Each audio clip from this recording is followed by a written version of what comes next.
세상을 이기는 어떤 축복에 대해서 계속 얘기를 하다가 지난주부터 말씀의 방향이 조금 달라졌다라는 생각을 하실 것입니다. 물론 세상을 이기는 복에 대해서 준비한 그 얘기들은, 그 말씀은 지속적으로 지금 보강되고 또 연구되고 있으니까 좀 더 있다가 살피기로 하겠습니다. 사실 우리는 인생은 흐르는 거죠. 흐르는 거죠.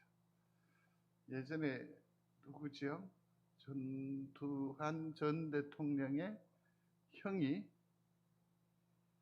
누구죠? 정경환 씨요.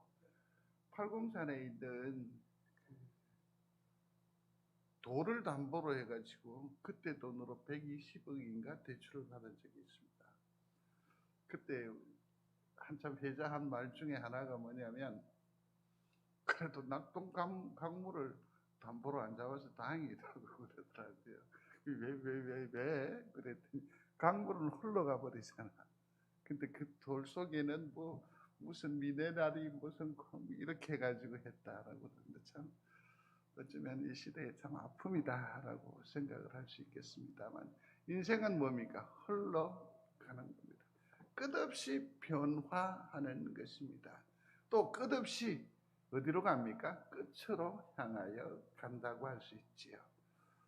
우리가 천국을 사모하며 삶을 살아가고 있는 줄로 믿습니다. 그런데 천국도 시도해야 도달할 수 있어요. 그죠? 걸어가야 도달할 수 있다라는 거죠.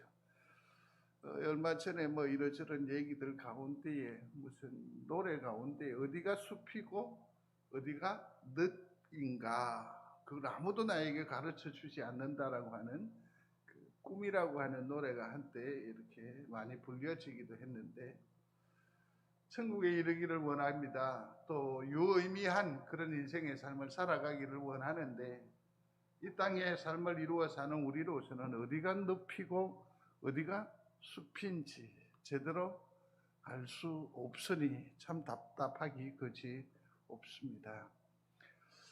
여행을 가면 좋은 가이드를 만나게 되면 그 여행 일정이 참 수월하고 또 행복한 여정이 되지를 않던가요? 우리가 천국을 향하여 나아가는 이 걸음에도 좋은 천국 가이드를 만나게 되면 훨씬 이 험난한 혼탁한 이 세상 가운데에서도 우리는 어여시 이 일을 감당할 수 있고 마침내 도달할 수 있지 않겠느냐라는 생각을 가져 봅니다. 여러분들의 천국 가이드는 누구입니까? 주 예수 그리스도이시기를 바랍니다. 예수 그리스도예요. 태산을 넘어 흠곡에 가도 빛 가운데로 걸어가면 주께서 항상 지키시기로 약속한 말씀 변치 않네. 아멘. 그죠?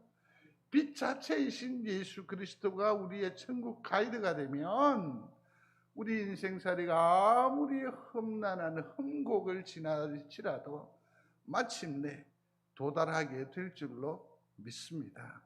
예수 그리스도를 천국의 가이드로 삼으십시오. 그런데 실질적으로는 2절이 진짜 더 의미가 있는데 같이 해보겠습니다.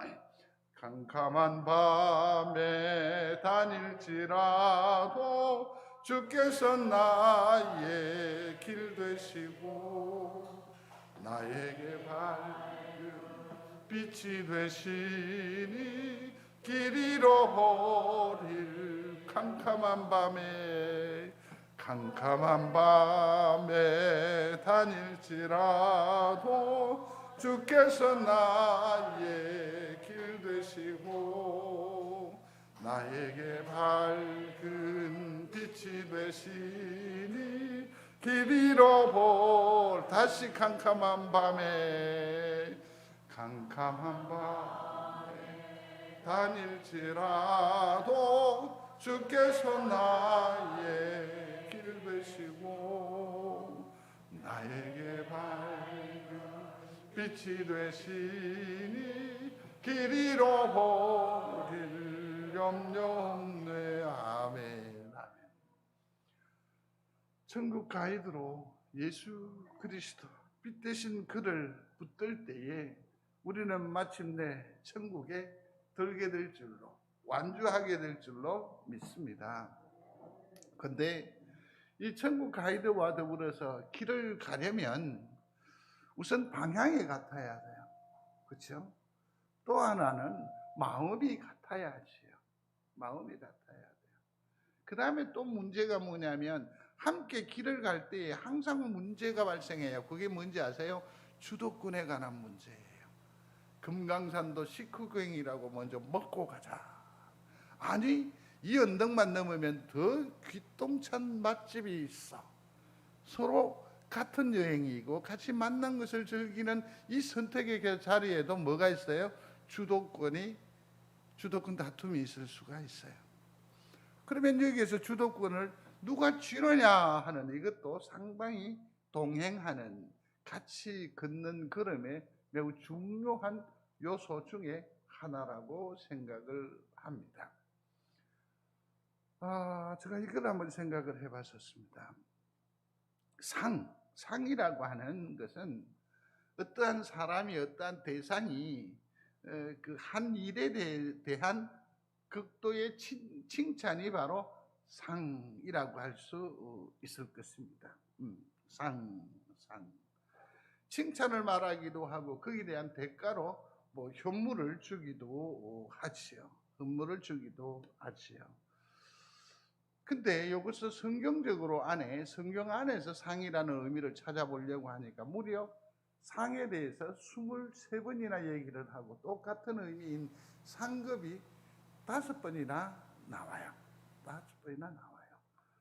그 다음에 또 구체적으로 상이나 상급을 넘어서 확실하게 하나님께서 우리 성도들에게, 그 백성들에게 허락하시는 그 어떤 칭찬의 절정은 면류관으로 표시를 해요. 세상에서 이 면류관이라고 하는 것은 이 군주들의 왕관이지 않습니까? 근데 여러분들이 이 면류관을 이렇게 보시면서 그 서구적인 것하고 동양적인 것이 조금 다를 텐데, 동양적인 이해를 먼저 이해하기 수월하니까 여기 보면 그 판때기 있지 않습니까? 위에 이렇게 있는 판때기, 이 넓이에 따라서 그 왕의 위상이 달라요. 여기 보면 줄이 이렇게 내려와 있죠. 이 줄, 그걸 류라고 하는데 이게 달라요. 이게 달라요. 이 류가 12가닥이면 황제를 말하는 거고, 9개 가닥이면 왕이고, 8개면 태자고, 그 다음에 또 7가닥이면 뭐 그 중에 조금 뭐 상대부, 또 그 이하면 하대부, 이렇게 구분을 하지요. 또 이 류 가운데에 달린 그 보석이 있지 않습니까? 그게 백옥인지 청옥인지 여기에 따라서도 그 권위나 그 높이가 달라요. 그래서 혹사극을 보실 때에 그 왕관에 줄이 이렇게 나와 있거든. 한번 헤아려 보십시오. 그러나 성경에는 면류관에 관한 얘기를 무려 51번이나 기록하고 있습니다. 여기에서 우리가 발견할 수 있는 것이 무엇일까요? 하나님께서는 우리 성도들의 삶에 고군분투하는 그 삶을 반드시 위로하신다. 반드시 상 주신다. 그래서 상 주시는 일을 바라보라라고 했습니다. 오늘의 환난과 시련 가운데에서도 잘 이겨내시기를 바랍니다.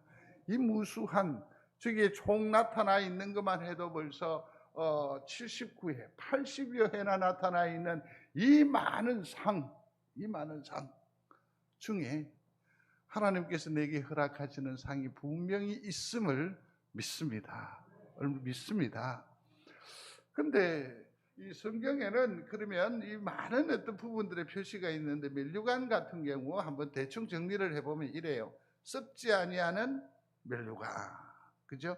이는 경주에서 이기는 자에게 주는 거지 않습니까? 그 다음에 또 뭡니까? 의의 면류관도 있습니다. 이 의의 면류관은 선한 싸움을 잘 감당하고 달려갈 길을 잘 가고 또 믿음을 잘 지킨 자에게 주시는 것이 바로 의의 면류관이라고 할 수 있습니다. 시험을 잘 참는 자에게 주시는 면류관이 있는데 그게 뭐죠? 생명의 면류관. 그렇습니다. 충성을 다하는 자에게 주는 면류관이 생명의 면류관이라고 할 수 있습니다. 끝까지 믿음을 잘 지키는 자에게 주시는 금면류관도 있습니다. 또 승리의 면류관은 신앙생활의 승리자들에게, 인자의 면류관, 기쁨의 면류관 이처럼 다양하게 있어요. 성도 여러분, 한번 여쭤볼게요. 우리가 다 하나님 나라에 들 줄로 믿습니다. 하나님께서 우리에게 상 주심을 믿습니다. 그러면 우리가 사모해야 할 면류관은 어떤 걸까요? 한번 잘 새겨 보시기 바랍니다. 오늘 본문은 모세의 얘기를 하고 있습니다. 여러분, 모세가 어떠한 삶을 살아왔는지 잘 아실 것입니다. 오직 하나님의 영광이고 하나님의 백성들을 위해서 혼신의 힘을 다한 삶이라고 해도 과언이 아닐 터인데, 그 모세가 만일 하나님께로부터 받을 수 있는 상이 있다고 한다면, 면류관이 있다고 한다면 과연 어떤 면류관을 얻을 수 있을 것 같습니까? 여러분들 한번 생각을 한번 해보시기를 바랍니다. 어떤 면류관일까? 어떤 면류관일까? 어쨌든 성도나 모세나 할 것 없이 우리가 완주 끝까지 가야 그 상이거나 또 혹은 그 면류관을 얻을 수 있을 것입니다. 그런데 지금 우리는 경주를 하고 있단 말이에요. 지금 우리는 걷고 있단 말이에요. 그러면 어떻게 해요? 여기서 문제가 하나 발생을 해요. 그게 뭐냐면 내가 천국 가이드를 신뢰할 수 있어야 돼요. 신뢰할 수 있어야 돼요. 내가 예수 그리스도를, 하나님을 온전히 신뢰하지 못하면 거기 안에 뭐요? 여러 가지 시험이 일어나요. 여러 가지 문제가 발생해요. 문제가 발생해요. 오늘 그 부분에 대해서 한번 생각을 해보려고 합니다. 이 그림은 2인 삼각이라고 하는 거지 않습니까? 그 아이들의 운동회, 요즘 운동회마저도 보기가 참 힘든 세월이 되어버렸는데, 발목을 이렇게 묶고 어깨 동무하든지 뭐 허리를 껴안든지 해서 이렇게 달려가는 거죠, 같이. 그걸 2인 삼각이라고 하는데, 여기에서도 아까 같이 걷는 동행의 그 원리들이 다 적용이 돼요. 마음이 같아야 되겠죠. 그 다음에 또 뭡니까? 방향도 같아야 되겠죠. 뭐 구령에 잘 맞춰야 할 것 같아요. 근데 참 극복하기 어려운 것이 있는데 그게 뭐냐면 보폭의 차이입니다. 그런데 한번 생각해 보십시오. 지난 시간에도 잠시 말씀을 나눈 적이 있습니다만은, 하나님과 우리가 동행을 하면 누가 어려워요? 누가 더 쉬울 것 같아요? 누가 더 어려울 것 같아요? 하나님과 우리가 동행을 하면? 하나님이 훨씬 어려워요. 그죠? 우리가 생각하고 있는 것과 방향과 속도 이것하고 하나님의 생각하고 이게 엄연히 차이가 나요, 안 나요? 엄청나게 나요. 엄청나게 나요. 그래서 너무너무 하나님과 간다는 것은 어떤 의미라서 불편하기도 하고, 누가 어려워요? 하나님이 훨씬 더 어려워요. 우리의 보폭은 요 정도밖에 안 되기 때문에 하나님의 보폭은 무한하시니까 하나님이 누구에게 맞춰야 돼요? 이 보폭에 맞춰야 돼요. 그러니 하나님께서 얼마나 힘드시겠어요? 불편이 야기가 돼요. 그러나 여기에서도 여전히 신뢰의 문제가 발생을 되는데, 같이 읽겠습니다. 이는 내 생각이 너희의 생각과 다르며 내 길은 너희의 길과 다름이니라. 여호와의 말씀이니라. 이는 하늘이 땅보다 높음 같이 내 길은 너희의 길보다 높으며 내 생각은 너희의 생각보다 높음이니라. 아멘. 그러니 이게 하나님과 맞춰가기가 굉장히 어려울 뿐만 아니라 더욱 어려움을 겪는 이가 있으니 그가 누구다고? 하나님이시라는 거죠. 근데 우리는 종종 불평합니다. 종종 오해합니다. 하나님 뭐 하세요? 하나님 빨리 가세요. 하나님 좀 천천히 가세요. 어느샌가 주도권이 누구에게로 와 있어요? 내게로 와 있어요. 참 어려워요. 참 어려워요. 오늘 본문을 다시 돌아오면 모세가 하나님께 기도를 합니다. 그 기도의 내용인즉슨 구체적으로 살펴보겠습니다마는 모세는 적과 꿀이 흐르는 가나안 땅에 들어갑니까? 못 들어갑니까? 못 들어가요. 못 들어가요. 결정적인 것은 반석에서 물을 내는데 몇 번 쳤다고 그랬어요? 빵 두 번을 쳤다. 이로 말미암아 하나님의 영광이 가려워졌다. 그래서 모세가 들어갈 수 없었다. 뭐 그런 착각을 오해를 하는 분이 계세요. 뭐 그 말 일리도 있어요. 또 다른 한편으로는 뭐냐면 가데스 바네아에서 불신앙의 보고를 하게 되잖아요. 그때 하나님께서 크게 진노하시면서 선언을 하셨어요. 그게 뭐죠? 여호수아와 갈렙 외에는 아무도 들어갈 수 있다 없다? 없다라고 하셨어요. 하나님께서 말씀하셨으니까 모세가 거기에 들어가고 싶을까요? 진작에 포기했었을까요? 우리가 이 땅 위에서 인생사 감당하면서 하나님을 위한 헌신과 애씀이 우리의 지극히 마땅한 역사일지라도 그 마음에 열망은 여전하고 또 하나님으로부터 혹시 거절을 당하면 서운한 감정이 있을까요? 없을까요? 많아요. 그래서 모세가 하나님께서 그 뜻을 품으신 그것을 돌이키기 위해서 기도해요. 이게 가능한지 안 한지 히스기야를 기억하시면 될 거예요. 선지자를 통해서 얘기하십니다. 너는 이제 정리를 하라. 왜냐하면 내가 생명을 이제 거두겠다라고 합니다.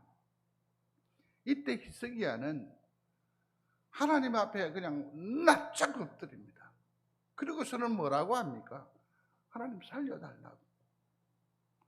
그 기도를 들으시는 하나님, 뜻을 돌이키신 하나님이세요. 그리고서는 어떻게 합니까? 그의 생명을 15년이나 연장되게 하시고 이 또한 믿지 못하니까 하나님 앞에 때를 쓰니까 하나님께서 해 그림자를 뒤로 10도 물러가게 하셨어요. 10도 물러가게 하셨어요. 뜻을 돌이켜요. 요나가 니느웨 성에 대하여서 심판을 선언했습니다. 하나님의 계획하심이었습니다. 그런데 하나님께서 뜻을 돌이키세요. 왜 돌이키십니까? 니느웨 백성들이 회개 자복하는 거예요. 아이들까지도 회개합니다. 더 나아가서 성경적 직선적인 표현을 보면 짐승들까지도 금식 기간에 음식을 주지 않으면서 모든 이가 철두철미하게 누구에게로 향합니까? 하나님의 불쌍히 여기심 긍휼을 향해서 엎드려요. 그러니까 하나님께서 심판하실 계획이었는데 그것을 거두셔서 니느웨를 구원하셨어요. 모세가 지금 하나님 앞에 들어갈 수 없어 라고 하는 이 어미로운 명령을 돌이키기 위해서 하나님 앞에 기도하는 거죠. 소원하는 거죠. 오늘 함께 하신 본문 25절입니다. 다 같이 함께 한 번 더 봉독하겠습니다. 같이 합니다. 구하옵나니 나를 건너가게 하사 요단 저쪽에 있는 아름다운 땅, 아름다운 산과 레바논을 보게 하옵소서. 아멘. 하나님, 가게 해주십시오. 나도 천국에 이르게 해 주십시오. 기도하는 거지. 신명기 넘어가 보십시오. 34장.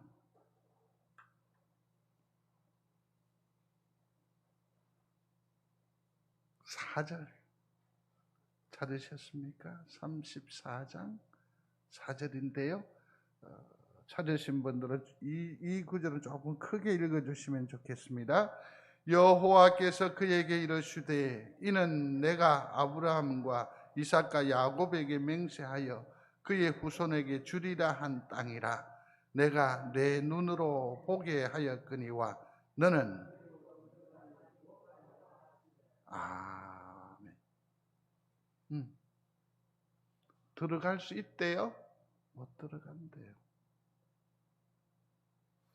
그게 이왕 찾으셨으니까 7절로 넘어가 보십시오. 34장 7절 같이 읽습니다. 모세가 죽을 때 나이 120세였으나 그의 눈이 흐리지 아니하였고 기력이 쇠하지 아니하였더라. 아멘. 기력이 쇠하지 않았다고. 하나님, 나는요 충분히 걸어 들어갈 수 있습니다. 나는 기력이 쇠하지 않았기 때문에 충분히 요단강을 건널 수 있습니다. 무언에 항의를 하는 것 같아요. 그만큼 모세는 가나안 땅에 들어가는 것, 하나님께서 오래전부터 아브라함으로부터 허락하신 그 언약을 성취하는, 열매 맺는 타작마당에 들고 싶은 열망이 가득했다라는 거죠. 그래서 그 절실함으로 하나님 앞에 기도하는 거죠. 하나님께서 말씀하시지요. 이 일로 다시 내게 말하지 말라.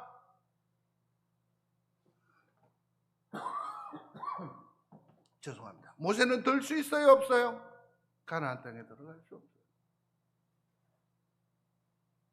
일전에 사도 바울이 자기 몸의 가시를 위해서 하나님께 몇 번이나 구했느냐면 3번이나 기도했어요.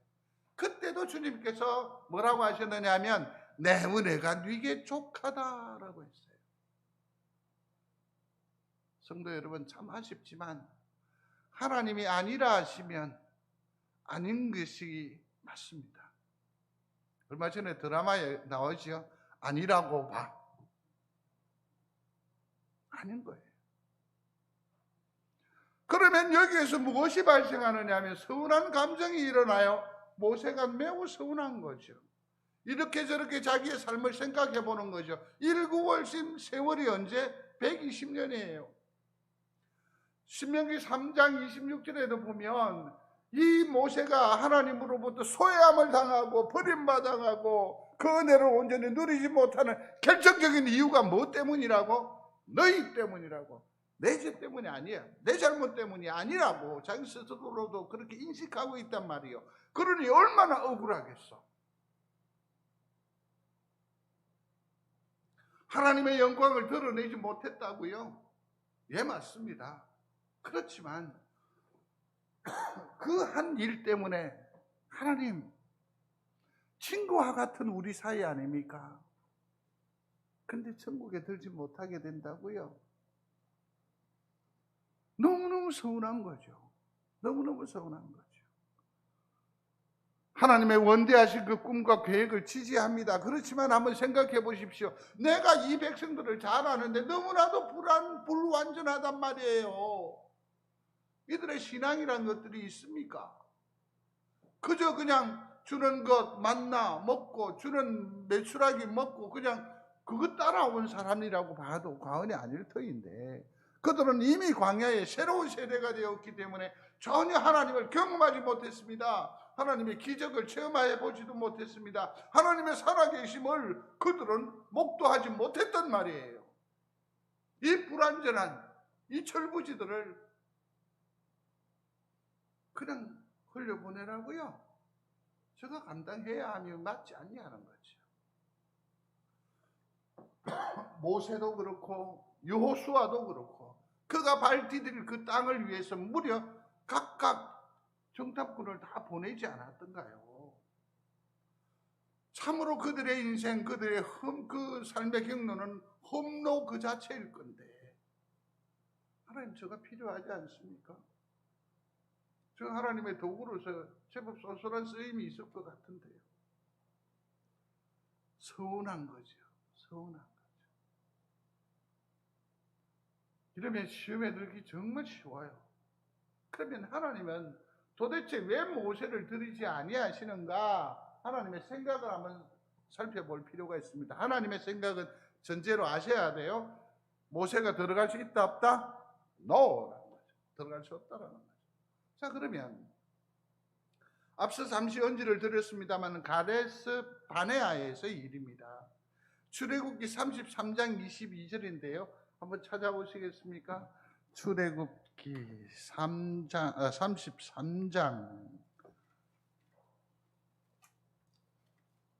33장 22절입니다. 찾으셨습니까? 33장 22절 다 같이 읽겠습니다.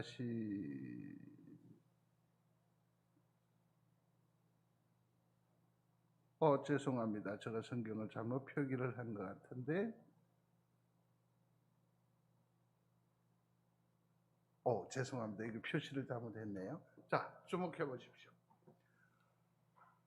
가데스 바네아에서 정탐꾼을 보냈는데 거기에서 10명은 뭐 하지요? 부정적인 불신앙적 보고를 하고 여호수아와 갈렙만 뭐 했습니까? 보냈어요. 신앙적인 보고를 하게 돼요. 거기에서 하나님께서 진노하시죠. 그러면서 뭐라고요? 아무도 들어갈 수 있다 없다? 없다라고 말하는 거죠. 그러면 여기에서 우리가 중요하게 생각해야 될 것이 있습니다. 하나님의 말씀은 절대적입니다. 또 다른 한편으로는 뭐죠? 예외는 없다. 오늘날 한국 교회가 참 어려움이 많아요. 그게 뭐냐면 항상 예외 때문에 그래요. 전례 때문에 그래요. 전례 때문에. 황 목사도 송정제일교회를 처음 사역 시작하면서 이 예외 규정 내지는 전례 때문에 참 많은 성도들을 불편하게 했던 것 같아요. 지금 생각해보니 너무너무 죄송하고 부끄럽기도 해요. 그러나 다시 한번 말씀을 드리는데 성경은 정확합니다. 예외를 적용하면 모든 공동체의 질서는 은혜는 흐트러집니다. 그래서 불편하더라도 어떻게 해야 돼요? 감당해야 돼요. 이게 목회자로서 그럼에도 불구하고 저의 주된 관심사는 어디에 있습니까? 원칙이거나 교리에 있지 아니하고 오직 성도에게 있거든. 성도에게 있어. 근데 성도가 다치면 교리가 무슨 소용이 있고 성경 그렇잖아요. 그러니까 자꾸 뭐가 생기느냐면 예외가 생기는 거예요. 예외. 누가 말하면 오케이, 누가 말하면 안 되고 뭐 이런 어떤 계속 이게 뭐냐면 예외가 쌓이면 전례가 돼버려요. 전례가 2번, 3번 돼버리면 그게 그 교회의 전통이 되고 뭐가 되지요? 법이 돼버려요. 법이 돼버려요.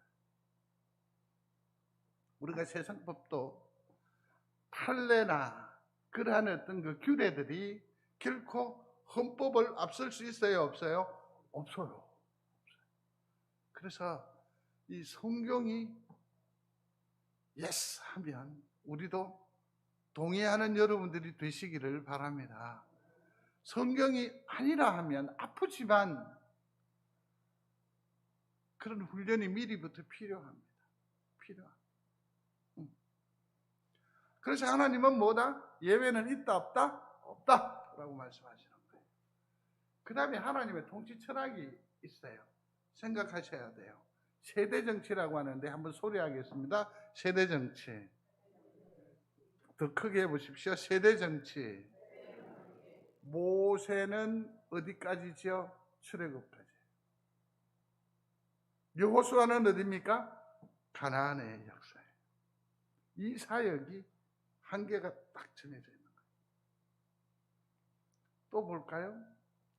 세례 요한은 안내자예요. 인도자예요. 그림자예요. 예수님은 참 진리요, 빛이요, 길이에요. 이게 같을 수 있어요? 없어요? 같을 수 없어요. 이게 사역의 한계예요. 사역의 한계. 하나님의 말씀에 수종드는 이와 또 왕이 치리하는 것과는 또 차이가 의무, 그 규정은 한계가 있어요. 한계가 있어요. 사울이 제사장을 하나님을 대신하다가 결국 영이 떠나가는 아픔을 보지 않아요. 이게 뭐냐면 이 경계를 지키지 못한 탓이에요. 지키지 못한 탓이에요. 이건 어비로운 거거든요. 모세와 예수님을 한번 보겠습니다. 잘 보십시오. 신명기 34장에 보면 많이 힘드실 것 같아서 제가 찾아서 이제 읽겠습니다. 신명기 34장에 보면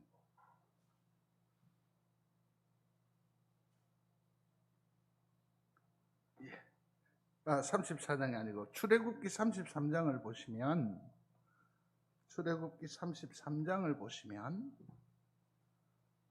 아까 그 33장하고 이 절수가 이렇게 바뀌었네요. 죄송합니다. 33장을 보면 하나님께서 33장 21절을 보겠습니다. 여호와께서 또 이르시기를 보라 내 곁에 한 장소가 있으니 너는 그 반석 위에 서라. 22절 내 영광이 지나갈 때에 내가 너를 반석 틈에 두고 내가 지나가도록 내 손으로 너희를 덮었다가 손을 거두리니 네가 내 등을 볼 것이요 얼굴은 보지 못하리라. 아멘. 이 얘기를 잘 기억하셔야 합니다. 잘 하셔야 합니다. 금송아지를 만들었어요. 그러니까 하나님의 진노가 극에 달했어요. 그렇지만 하나님께서는 모세를 다시 시내산으로 부르세요. 그리고서는 어떻게 거룩하게 구별하시고 그에게 드디어 뭔가를 주세요. 그게 뭐죠? 십계명을 줘요. 십계명을 줘요. 근데 이때 모세가 거룩하게 구별하고 나서 누구에게로 나아가느냐 하면 하나님께 나아가는데 하나님 말씀하시는 거예요. 직접 보면 모세가 살아요, 죽어요? 죽어요. 그러니까 어떻게 반석 위에 돌 틈 사이에 있고 하나님이 샥 지나가시는데 하나님의 뭐만 봐요?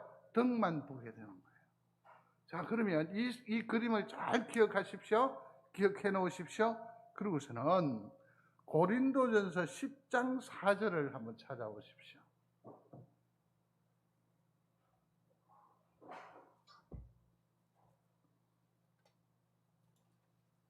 고린도전서 10장 4절입니다. 같이 읽겠습니다. 다 같은 신령한 음료를 마셨으니 이는 그들을 따르는 신령한 반석으로부터 마셨으며 그 반석은 곧 그리스도시라. 아멘. 여기에서 반석이라고 나오는데 이 반석이 곧 누구라고 했습니까? 예수 그리스도라고 했어요. 그러면 하나님의 역사에 있어서 잘 보십시오. 모세는 무엇 뒤에 지금 가려지는 거예요? 반석 뒤에 가려져요. 반석이 누구라고 했습니까? 예수 그리스도. 모세가 가나안 땅에 굳이 들어가지 아니하도 되는 것은 하나님께서 그렇게 섭리하시고 계획하신 참 의미는 이제 모세가 아니라 이 시대는 누구의 시대여야 한다? 예수 그리스도의 시대여야 한다. 예수 그리스도의 시대. 제가 오늘 아침에 성경 읽기를 하면서 이런 표현을 쓰기도 했습니다만 드디어 신약입니다. 말라기 4장에서 오늘 마태복음 2장까지 읽으셨지 않습니까? 드디어 뭡니까? 모르겠습니다. 성도 여러분들은 어떤 감동이 있는지 모르겠습니다. 매일 한 땀 한 땀 말씀과 함께하는 이 시간이 제게 얼마나 큰 은혜가 되고 얼마나 큰 능력이 되는지 모르겠습니다. 그리고 이 참 다양하게 글을 읽으며 또 정보를 가지고 있고 성경을 수없이 침입을 여기 이쪽에 페이지 넘기는 쪽은 너덜너덜할 정도로 페이지를 넘겼지만 이번처럼 말씀이 이렇게 새록 마음에 와닿는 경험은 코로나 덕택으로 생각을 합니다. 너무너무 감동적이에요. 근데 오늘 아침에는 더욱 큰 감동은 뭐냐면 드디어 신약이다. 드디어 누굽니까? 예수 그리스도를 만나는 그 감동이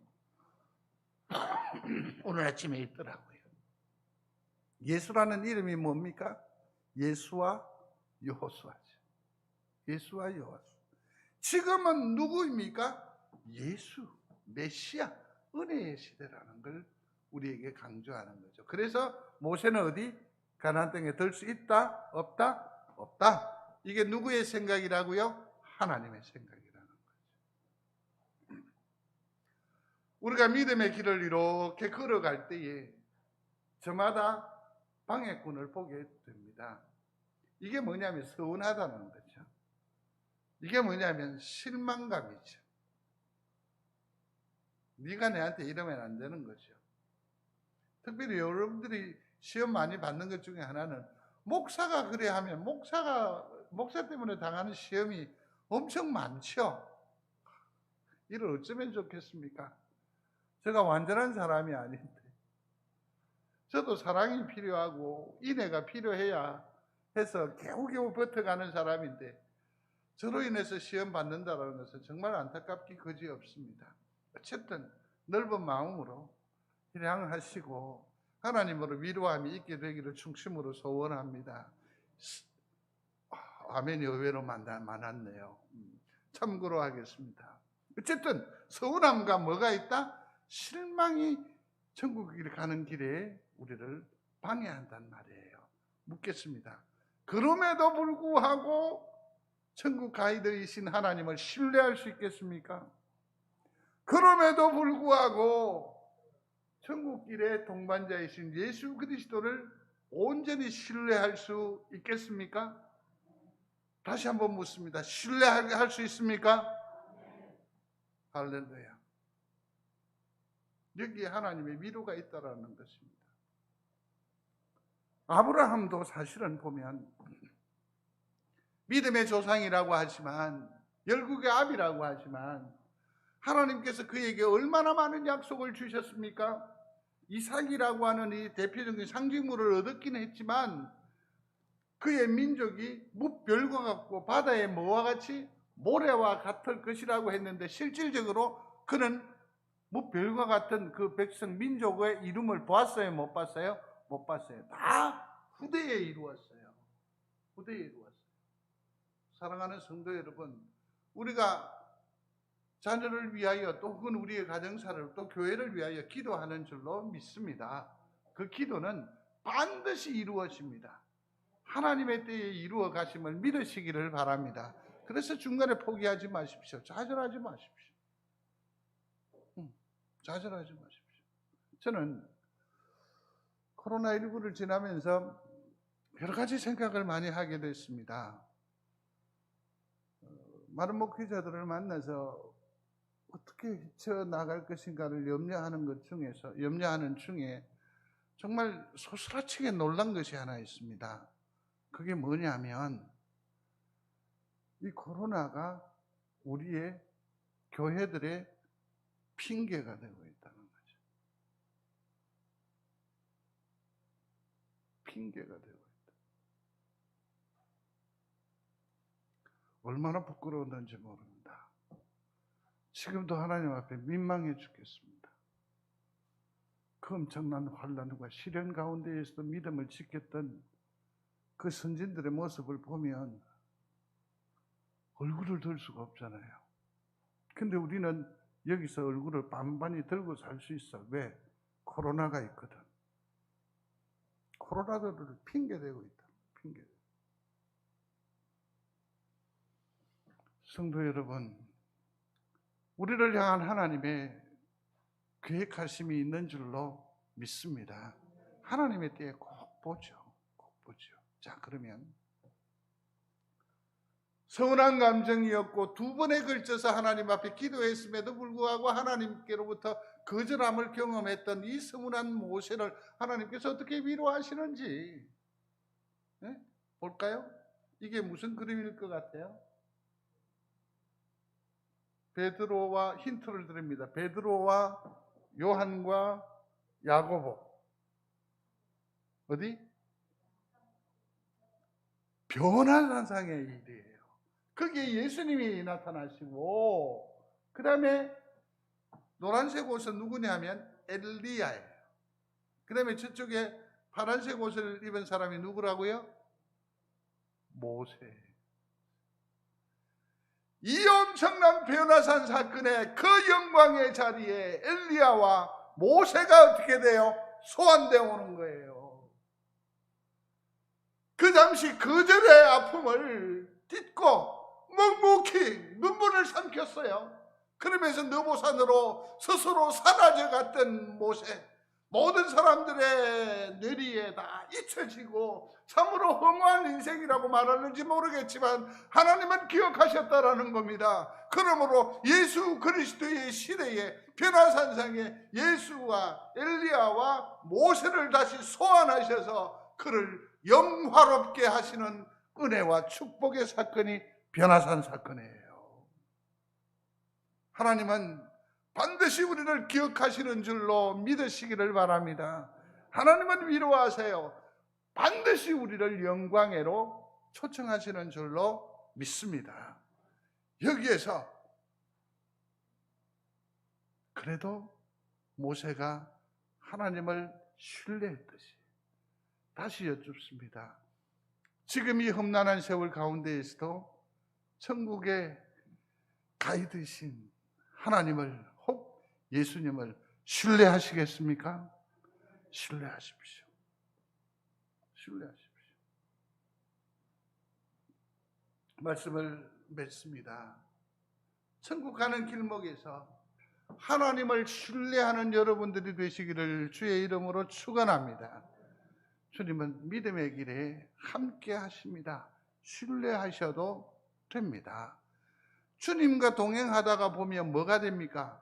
주님과 같이 되거든요. 그죠?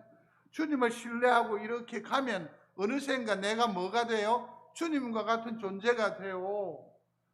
주님께서 변화산상에서 모세를 소환하셨듯이 주님 다시 오실 그때 나를 소환할 때에 나는 내 얼굴은 누구의 얼굴이 되지요?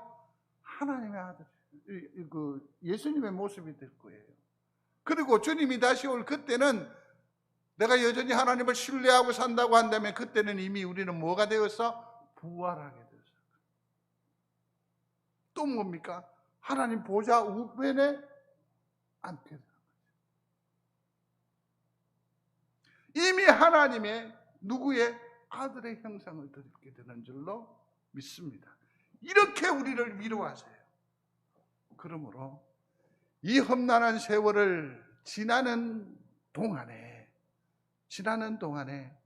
하나님을 신뢰하시기를 바랍니다.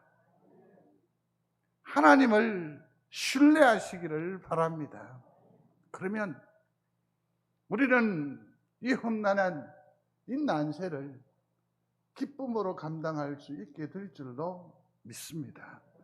이 어렵고 힘든 때에 내 영혼이 기쁨으로 충만케 된다. 세상은 뭐라고 하겠습니까? 혹 모르죠. 그 모질이들이 우리를 향해서 미쳤다 할는지 모르겠지만 그들이 알지 못하는 이 속에 그리스도 하나님으로 말미암은 이 벅찬 감동이 넘치게 될 줄로 믿습니다. 비결이 뭡니까? 하나님을 신뢰하는 데에 있습니다. 하나님을 신뢰하시기 바랍니다. 고마우신 하나님, 감사합니다. 우리로 하여금 하나님을 바라보게 하시고 아버지 하나님의 영광에 이를 수 있도록 인도하시되 이 험난한 세월 중에 더욱더 주를 신뢰하면서 우리에게 주어진 이 걸음을, 이 사명을 올곧이 잘 감당하는 믿음의 사람으로 인쳐주시고 훗날 영광 가운데 우리를 부르실 때에 부끄럽지 않게 하여 주옵소서. 예수님 이름으로 기도드리옵나이다. 아멘.